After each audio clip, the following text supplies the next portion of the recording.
Dan urina Aceh zaman asal melahir anak tiga persiap menjadi pejuang. Urang Aceh zaman asalnya anak ganyan yang gak harapkan anak long pejuang. Kerja waktu gaya anak kena cai urang Aceh. Do kudu daidang selayang belang putuh talo. Waktu raya bantas sedang dia batu perang luar negara. Nyan keun mak waktu ni. Mana tu berperang. Tapi nyoranya kan menan. Payah lain, payah mencai. Gemencai, gemenyesal atas raya. Roman temannya long hira sata, oh raya gadah anak kubah ma. Pada banyak kira sata semana. Watai karaya gadah ikubah ma. Hai kubah ada ai.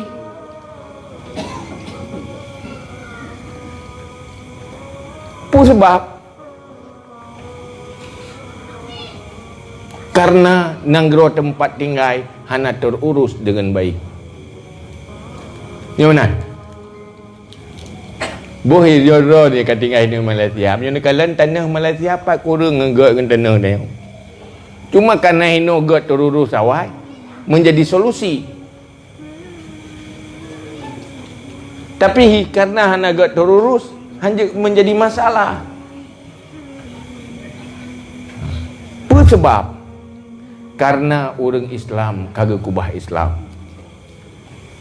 Menyolong buh contoh sabi kafe apa ke gudame gape kadi ikut gudame tira bak beluh langkru. Jadi guda na dua buah guda teruang ni saboh sira saboh gape bajak mengkalung dengan keruang hana tu. Jadi gudanya kayak dia turn iya. Ia luk dah. Ludoi gudame tira be bitren ju ji. Watai tren makin pui ka kenang ia tira kenang ia mang ka je ke ia ju. Kita makin pui ju. Terus ke deh baik tengah mentamai retek roi ka to gana gahan tak boleh. I le gudame ke apa? Mampu di minta tenang ia. Itu ni ju ji. Iya hana tinggal bahawa gapuh dengan tira beda aja. Menyo gapuh watak kenang iem tak marahan. I fikir je gapuhnya dengan tira je beloh lang iya.